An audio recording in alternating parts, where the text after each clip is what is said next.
Hello guys, எபிசோடோட ஸ்டார்டிங்லேயே பார்த்தீங்கன்னா நம்ம ஹீரோயின் கண் கலங்கி நின்றுட்டுருக்கா. ஏன்னா அவள் என்னதான் இருந்தாலும் செட்டே ஆகாதுன்னு சொல்லிக்கிட்டு இருக்க. ஹீரோ பார்த்தீங்கன்னா விடுற மாதிரி தெரியல. நீ ஏதோ நம்பிக்கையாக சொல்யூஷன்லாம் கண்டுபிடிப்பேன்னு சொன்னேன். இதுதான் நீ கண்டுபிடிச்சதா? நான் கடைசி வரைக்கும் உன்னை நம்பிட்டு இருந்தேன்ல, அதுக்கு நீ இதுதான் பண்ணுவியான் இருக்க. என்கிட்ட மட்டும் வேறு என்ன வழி இருக்குது அப்படின்ட்டு ஹீரோயின் பார்த்தீங்கன்னா அழுதுகிட்டே கேட்டுக்கிட்டு இருக்கா. நானும் எவ்வளோ நாள் போராடுறது, என்னாலேயே முடியல அப்படின்ட்டு இருக்க. நம்ம கடைசியில் குட் பை சொல்கிறோமே தவிர அதனால் நம்ம வாழ்ந்ததெல்லாம் ஒன்றும் பொய்யாயிடாதுல்ல. இவ்வளோ நாள் நான் இல்லைன்னு நினச்சி நீ வாழ்ந்தேன்ல, அதனால் அந்த நாட்கள் பொய்யாயிடாதா என்ன? நம்ம வாழ்வோம், நம்மளோட உண்மையான இதை ஏற்றுக்கிட்டு வாழ்வோம். பட் அது வரைக்கும் நம்ம அட்லீஸ்ட் சந்தோஷமாக வாட்ச செத்து போவோமே. இது வரைக்கும் நீயாவே நான் நானாவே இருக்கேன். இனிமேல் நம்மள மாதிரியே இருந்து காதலிக்கலாம். நீ எனக்காக மாறவும் வேண்டாம், நான் உனக்காக மாறவும் வேண்டாம் அப்படின்ட்டு நம்ம ஹீரோ பார்த்தீங்கன்னா, நான் உங்ககிட்ட முன்னாடியே சொன்னேன்ல, இது 10 வருஷத்துக்கு முன்னாடியே நான் ஆரம்பிச்சிட்டேன். இன்னைக்கு நேற்று வந்ததில்ல. என்னை விட்டு ஓட ட்ரை பண்ணாத. ஏன்னா நான் 10 வருஷம் எப்படி இருந்தனோ அதே மாதிரி தான் இன்னும் இருப்பேன் அப்படின்ட்டு ஹீரோ டக்குன்னு கிஸ் பண்ணிடுறாங்க. இன்னொரு பக்கம் நம்ம ஹீரோ அப்படியே ஃபேம் ஆயிட்டார்ல, வழக்கம் போல் அவரோட இதுக்கு மாறிக்கிட்டு இருக்க. கொஞ்சம் ஹீரோயினோட டேட்டுக்கு போகிறாரு. பட் ஊரில் இருக்க எல்லா ட்ரெஸ்ஸையும் மாற்றி ட்ரையல் பண்ணிவிட்டு இது டூ மச்சாக இருக்குது, இது கம்மியாக இருக்குன்ட்டு கிட்டத்தட்ட பைத்தியமாகவே ஆயிட்டாரு. அவருக்கே ஒரு கட்டத்தில் வெறுத்துருதுன்னா பாருங்க, என்னத்தையோ ஒன்று போட்டு போலாண்டா அப்படின்ட்டு பொண்ணுங்க மாதிரி ட்ரெஸ்ஸே இல்லைன்னு புலம்பிட்டு இருக்க. அங்கே ஹீரோயின் வெயிட் பண்ணிக்கிட்டு இருக்கா. ஹீரோ பார்த்தீங்கன்னா ஜம்முன்னு வந்துட்டாரு. வந்த உடனே வெயிட் பண்ணிட்டு இருந்தியா, உனக்காக நான் கொண்டு வந்துட்டு பூ வாங்கிட்டு வந்திருக்காங்க. ஹீரோயினுக்கு நான் சந்தோஷம் தாங்கலை. ஐயோ எனக்கு சூப்பராக இருக்குது அப்படின்ட்டு இருக்க. ஃபர்ஸ்ட் டைம் உனக்காக வாங்கிட்டு வந்திருக்கேன்ட்டு 2 பேரும் பேசிக்கிட்டே இருக்காங்க. அப்போ எவனோ ஒருத்தன் ஃபோட்டோ எடுத்துட்டு இருக்கான். ஹீரோ பார்த்தீங்கன்னா அவரோட ஃபேமுங்கிறத அதனால வந்திருக்காங்கன்னு நினச்சிட்டு இருக்க. ஹீரோயின் நான் தான் அப்பாயிண்ட் பண்ணேன் அப்படின்ட்டு நம்ம கிட்ட தான் ஃபோட்டோவே இல்லையே, அதனால தான் லாஸ்ட் டைம் கூட உன்னை நினச்சி நான் ஃபீல் பண்ணுறக்கு ஒரு ஃபோட்டோ தான் இருந்துச்சு.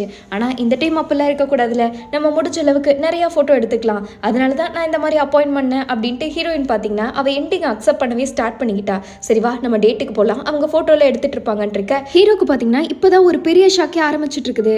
அவர் கொஞ்சம் யதார்த்தமாக திரும்பி அந்த ஃபோட்டோகிராஃபரை பார்க்குறாரு பாருங்க. பார்த்து இவருக்கு அது மேலே ஒரே பெரிய ஷாக்கு. ஏன்னா அந்த ஃபோட்டோகிராஃபர் பார்த்தீங்கன்னா நம்ம ஹீரோட வேர்ல்ட் கப்பில் விளையாண்டுருப்பார்ல, அவ்வளோ பெரிய ஃபோட்டோகிராஃபரை ஹீரோயின் ஒரு நாள் டேட்டுக்கு வாங்கி பிடிச்சிருக்கா. நீ எதுவும் கவலைப்படாத, மெமரி அழிச்சு விட்டுறலாம், ஜாலியாக என்ஜாய் பண்ணலான் இருக்க. இந்த வேலையெல்லாம் ஸ்டார்ட் பண்ணிட்டியான்ட்டு அவருக்கு ஷாக்கு. இன்னொரு பக்கம் ஏதோ ஒன்று கேமரா மாதிரி சுற்றிக்கிட்டு இருக்கு. பக்கத்தில் பார்த்தா தான் நம்ம ஹீரோயின் ஃபோட்டோ மட்டும் போதுமா ஞாபகத்துக்கு, வீடியோலாம் வேண்டாமா அப்படின்ட்டு ஒரு நாள் ஷூட்டிங் டீமே இறக்கி விட்டுருக்கா. அதுவும் பார்த்தீங்கன்னா இவங்க எல்லாமே டாப் இது ஆஸ்கருக்கே நாமினேட் ஆனவங்கன்ட்டு இவ பண்ணாத அலும்பே இல்லை, எல்லாத்தையும் பண்ணிக்கிட்டு இருக்க. ஹீரோக்கு பார்த்தீங்கன்னா அதிர்ச்சியாக இருக்குது, யாரீ நீ அப்படின்ட்டு. ஆனால் ஹீரோவே பார்த்தீங்கன்னா அந்த ஃபேமஸான ஆஸ்கரில் நானே பார்த்ததுலன்ட்டு அவரு ஃபேன் மூமெண்ட் ஆகிட்டாரு.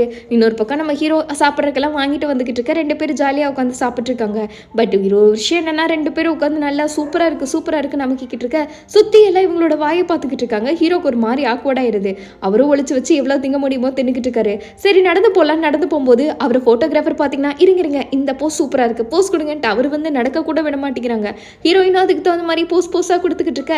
ஷூட்டிங் பார்த்தீங்கன்னா இன்னொரு பக்கம் பின்னாடி இருந்து 2 பேர் கண்டினியூ பண்ணுங்கன்னு சொல்லிக்கிட்டே இருக்காங்க. சரி ஒரு கிஸ் கொடுக்கணும் அப்படின்னு இருக்க. ஹீரோயின் பார்த்தீங்கன்னா கண்ணத்தை காட்டுறா. ஹீரோ வரும்போது டக்குன்னு முன்னாடி விழுந்துடுறா. இதோட மூமெண்ட் அப்படியே அவர் கேப்சர் பண்ணிக்கிட்டு இருக்க. 2 பேத்துக்கும் சிரிப்பு வந்துக்கிட்டு இருக்கேன்ட்டு அப்படியே ஒரே ரொமான்டிக்காக போயிட்டு இருக்கு. அதே மாதிரி வீடியோலாம் எடுத்து முடிச்சோடனே ஹீரோ பார்த்தீங்கன்னா சரி விடு, இவ்வளோ நேரம் வீடியோன்னு அலைஞ்சிட்டு இருந்தோம்ல அப்படின்ட்டு இருக்க. ஹீரோயின் அப்புறம் என்ன பண்ணலான் இருக்கா, நம்ம வேணா கொஞ்சமாச்சு தனியாக எதுனா ஸ்பெண்ட் பண்ணலாமா டைம் அப்படின்ட்டு ஹீரோ அப்படியே நைஸாக கேட்டுக்கிட்டு இருக்க. ஹீரோயின் பார்த்தீங்கன்னா அப்படியா அப்படின்னு நல்லா வைக்கப்பட்டுட்டு அப்போது என் வீட்டுக்கு போகலாமான்ட்டு அவள் பார்த்தீங்கன்னா வேறு மாதிரி கேட்க ஆரம்பிச்சிட்டா. ஹீரோவும் அப்படியா சரி போகலாமே அப்படின்ட்டு நம்ம ஹீரோனோட வீட்டுக்கு முதல்ல வந்திருக்காங்க. அந்த மலைக்கு மேலே அப்படியே நார்த் கொரியாவில் வீடு இருக்குது. நம்ம ஹீரோவும் சரி ஹீரோனும் சரி அப்படியே வரும்போது ஹீரோ ஸ்டன் ஆயிடுறாரு. இவ்வளோ பெரிய வீடு கட்டி வச்சிருக்க, இவ்வளோ நாள் இதில் இங்கே தனியாவா இருந்த, லாஸ்ட் டைம் நான் கூட இங்கே வந்த ஞாபகம் கூட இல்லை எனக்கு, எவ்வளோ நாள் ஆச்சுல, வீடுனா அப்படியே தான் இருக்குன்ட்டு ஹீரோ பார்த்தீங்கன்னா அப்படியே வாட்சி அடைச்சி போய் பார்த்துக்கிட்டு இருக்க. இவ்வளோ நாள் நீ எப்படி இருந்தேன்ட்டு கேட்டுட்டு இருக்காங்க. நான் எப்படியோ இருக்கணும்னு ஆசைப்பட்டேன், பட் தனியாக தான் இருக்க முடிஞ்சதுன்னு இருக்கேன், இனிமேல் கவலைப்படாத நான் இருக்கேன் அப்படின்ட்டு ஹீரோ பார்த்தீங்கன்னா பின்னாடி இருந்து ஹீரோயினை ஹக் பண்ணிக்கிறாங்க. இனிமேல் உன்னோட லோன்லினஸ் ஃபீல் ஆகாத அளவு நான் பார்த்துக்கிறேன்னு இருக்க. கரெக்டாக அந்த இடத்துக்கு நம்ம 9-tailed fox புதுசு வந்துருச்சு. ஹீரோயின் இங்கே எதுக்கு வந்த, இப்போ எதுக்கு வந்தேன்னு கத்திக்கிட்டு இருக்க. அவள் பார்த்தீங்கன்னா என்ன ஹீரோ இன்னும் ரொம்ப நாள் ஆச்சு அப்படின்னு ஷாக்காக கேட்டுக்கிட்டு இருக்காரு. டாப் டு பாட்டம் ஆளே மாறின மாதிரி இருக்கு அப்படின்ட்டு ஹீரோ கேட்டுக்கிட்டு இருக்க. ஆமாம் ரொம்ப மாறிட்டால, காலம் மாற இவ்வளோ மாறிட்டால அப்படின்ட்டு இருக்க. அவள் பார்த்தீங்கன்னா இவ்வளோ நாள் என்னை எப்படா வருவே வந்து அழுதுகிட்டு இருப்ப, இப்போ பார்த்தினா ஏன் வந்தேன்னு கேட்குற, எப்படியோ நீ தான் எனக்கு தேங்க்ஸ் சொல்லணும், என்னால் தானே நீங்கள் எப்படியோ ஃப்ளாஷ் ஆகிட்டு இருக்கீங்க, எனக்கு தேங்க்ஸ் கூட நீ சொல்ல மாட்டேற பார்த்தியா அப்படின்ட்டு ஹீரோயின் பார்த்தீங்கன்னா ஹீரோ இல்லைன்ட்டு அழுதுருப்பால, அது எல்லாத்தையும் போட்டு வர விட்டுறா. எவ்வளோ நாள் என்கிட்ட புலம்பி எழுதிருக்கா ஹீரோவை நான் பார்க்க முடியல பேச முடியலன்ட்டு, இப்போ பார்த்தனா ஹீரோ வந்தோடனே என்னை விரட்டி விடுறல அப்படின்ட்டு ஃப்ளாஷ்பேக்கில் நம்ம ஹீரோயின் பார்த்தீங்கன்னா அந்த மனசை மாற்றி வச்சிருப்பா பார்த்தீங்களா. அது இவளுக்கு ஏற்கனவே தெரியும் நம்ம ஹீரோட உயிருக்கு எந்த ஒரு ஆபத்தும் வரக்கூடாது, நான் செத்தாச்சு ஹீரோவை காப்பாற்றுவேன் முன்னாடியே பிளான் பண்ணி தான் பார்த்தீங்கன்னா அது எல்லாமே பண்ணியிருக்கா. இது எல்லாத்தையும் இந்த நைன் டெய்ல்டு ஃபாக்ஸ் பார்த்தீங்கன்னா போட்டு உடச்சிருது. இப்போ பார்த்தனா ஆள் வந்தோடனே மாறிட்டேன் இருக்க, கொஞ்சம் வாயை மூடுறியா நீ, இப்போ எதுக்கு இதெல்லாம் பேசிக்கிட்டு இருக்கேன்ட்டு ஹீரோயின் எவ்வளவோ அடக்கப்படுறா. ஆனால் நீ அழுததெல்லாம் ஞாபகம் இருக்கு எனக்கு, 3 வாரம் கூட அழுதுட்டு இருந்தல, எப்படி அழுதுட்டு இருப்ப, கதறி கதறின்னு இருக்க. ஹீரோயின் வாயத்தான் மூடேடி அப்படின்ட்டு அவள் தங்கச்சி அடக்க முடியாமல் அடக்கிட்டு இருக்க. ஹீரோக்கு இதெல்லாம் சிரிப்பு தான் வருது. ஹீரோயின் நல்லா ஃபீல் பண்ணியிருக்கா அப்படின்ட்டு. தோ வர வர இவ கோபம் ரொம்ப ஜாஸ்தியாக போயிட்டு இருக்கு தெரியுமா, என்னை விட மோசமாக இருக்கா தெரியுமா அப்படின்ட்டு ஹீரோயின் புலம்பிக்கிட்டு இருக்க. உன்னை விடலாம் மோசமாக யாருமே இருக்க முடியாது அப்படின்ட்டு ஹீரோ பேசிக்கிட்டு இருக்காங்க. ஹீரோயின் நிஜமாக தான் சொல்கிறேன், ஆனால் நீ இவளோட சாம்பிள்லாம் பார்க்கணுமே இவ கோவத்தை, அப்படியே அலற விட்டுக்கிட்டு இருக்கா. ஏதோ 10 வருஷத்துக்கு முன்னாடி இருந்த புள்ள வேற இப்போ ஆளே அடையாளமே இல்லாமல் மாறி போயிட்டா தெரியுமா. எல்லா பிரச்சனையும் நடந்து முடிஞ்சதுக்கப்புறம் அந்த மந்திரவாதி இருக்கான்ல, அவனுக்கு திரும்பவும் பார்த்தீங்கன்னா முழிப்பெல்லாம் வந்துச்சு. அவன் பேக் டு லைஃப் நார்மலாக வந்தான். பட் வரும்போது அவன் இன்னுமே திருந்தாமல் மறுபடியும் அவனோட சக்தியை வச்சு எப்படா இந்த மாதிரி எல்லாத்தையும் அழிக்கலான்ட்டு மறுபடியும் பிளான் போட ஆரம்பிச்சான். அதனால அவன் வழக்கம் போல் அந்த மணி இருக்குல்ல, அதை எடுத்துட்டு நம்ம நைன் டெய்ல்டு ஃபாக்ஸ் இருக்குல்ல அதோட இடத்துக்கே போயிட்டான். பட் இந்த டைம் அவள் பார்த்தீங்கன்னா கொஞ்சம் கூட அசரவே இல்லை. அவளோட சக்தியை வச்சு ஃபர்ஸ்ட் டைம் எப்படி பயந்துட்டு இருந்தா, இந்த டைம் ஒரே அடியாக அவனை அடிச்சிட்டான். பத்தாவதுக்கு அவனை சுற்றி பேய்களாக இருக்குல்ல, அது எல்லாத்தையுமே பார்த்தீங்கன்னா இவன் அவன் மேலேயே திருப்பி விட்டுருப்பான். அதனால அந்த பேய்களை சும்மாவே விடாதுல, எப்படான்ட்டு இருந்துச்சுல.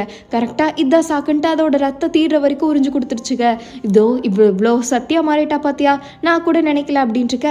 அந்த சிஓ என்னாச்சு, அவன் ஜெயிலெலாம் இருந்தான் அப்படின்ட்டு ஹீரோ கேட்குறாங்க. ஆமாம், அவன் ஜெயிலுக்கு போனான். அவன் பண்ண தப்புக்கு நாங்கள் எதுவுமே பண்ணலை, ஆனால் அவன் பண்ணதுக்கு அவனுக்கு தண்டனை கிடைச்சிருது. இந்நேரம் அவன் ஜெயிலில் கரிசோறு தின்னுட்டு இருப்பான். எல்லாமே கடைசியில் ஸ்மூத்தாக போயிடுச்சுன்ட்டு ஹீரோயின் பார்த்தீங்கன்னா எப்படியோ அந்த நைன் டெய்ல்டு ஃபாக்ஸ் இருக்கால, ஹீரோயின் அன்னைக்கு அவள் லைஃப்பை தியாகம் பண்ணியிருப்பாள். அதனால அவளுக்கு எக்ஸ்ட்ராவாக ஒரு வால் முளைச்சிருக்கும். அந்த வாளால் அவள் முழுசாவே நைன் டெய்ல்டு ஃபாக்ஸாக மாறி இருப்பா. அதுக்கப்புறம் தான் நம்ம ஹீரோயினும் கொஞ்ச நாளுக்கு அப்புறம் நார்மலாக இருப்பா அப்படின்ட்டு இருக்க. ஹீரோ பார்த்தீங்கன்னா இப்போ நான் ரிட்டையர்மெண்ட் ஆக போகிறேன்ட்டு பேசிகிட்டு இருக்காங்க. ஏன் திடீர்னுட்டு அப்படின்ட்டு இருக்க. ஆமாம், நான் இப்போதைக்கு ஒரு கிளப்பை மட்டும் வாங்கி வச்சிருக்கேன், அதை தான் நான் பார்க்க போகிறேன்ட்டு இருக்க. ஹீரோ வாங்கினது வேறு எந்த கிளப்பும் இல்லை, ஆக்சுவலாக அவரோட சொந்த டீம் இருக்குல்ல அதையவே இவர் வாங்கி வச்சிருப்பாரு. அங்கே அவங்க டீம்மேட்ஸ்க்குலாம் ஒரே குஷி, ஏன்னா இவங்க எப்படா ஸ்பான்சர் கிடைப்பாங்க அது இதுன்ட்டு எப்படி மண்டே வச்சுட்டு இருந்தாங்க. இப்போ ஹீரோவே தத்தெடுக்க போகிறாங்கன்னொன்னே எல்லாத்துக்கும் ஒரே குஷி ஆகிடுது. பட் ஒரு விஷயம் என்னன்னா, நம்ம ஹீரோ பெரிய பிளேயரில் அது யாருக்குமே ஞாபகம் இருக்காது. ஐ மீன் அவங்க ஃப்ரெண்டாக தான் இருந்தாக்கான ஞாபகம் இருக்காது.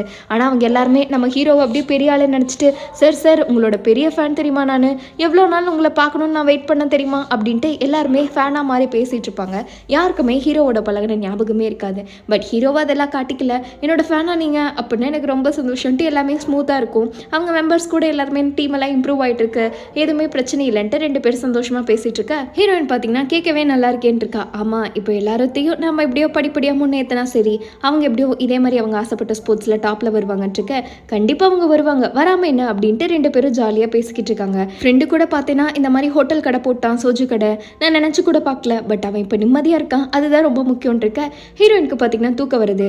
அவள் அப்படியே சொல்லு அப்படின்ட்டு இருக்கா. சரி, ரொம்ப தூக்கம் வந்தால் ஸ்ட்ரெஸ் எல்லாம் எடுக்க வேணாம், வா சாப்பிட்டு தூங்கலாம் அப்படின்ட்டு 2 பேரும் சாப்பிட்லான்ட்டு டிசைட் பண்ணி சாப்பிட்ருக்காங்க. இன்னொரு பக்கம் எல்லாமே ஸ்மூத்தாக போயிட்டு இருக்கும்போது ஹீரோயினுக்கு, நான் எவ்வளோ மிஸ் பண்ண தெரியுமா, இவ்வளோ நாள் நீ இவ்வளோ டயர்டாக இருந்திருப்பேன்ட்டு 2 பேரும் தூங்கிட்டு இருக்காங்க.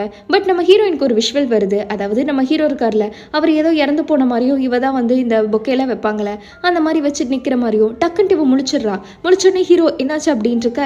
ஹீரோயின் பார்த்தீங்கன்னா இந்த மாதிரி நான் நம்மளோட ஃபியூச்சரை பார்த்தேன் அப்படின்ட்டு அவள் ஒரு விஷயத்த சொல்கிறா. ஏன்னா எப்போவுமே நம்ம ஹீரோயினுக்கு ஃபியூச்சர் பார்க்குற சக்தி இருக்குல்ல, ஆனால் எப்போவுமே நம்ம ஹீரோயின் எது பார்க்குறோளோ அதுபடி ஆப்போசிட்டாக தானே நடக்கும். ஃபர்ஸ்ட் எபிசோடில் நம்ம ஹீரோவோட ஃப்ரெண்டு அப்படியே மாஸ் ஆகிற மாதிரி கனவு கண்டிருப்பான். பட் ஹீரோ தானே பெரிய பிளேயர் ஆகிருப்பாரு.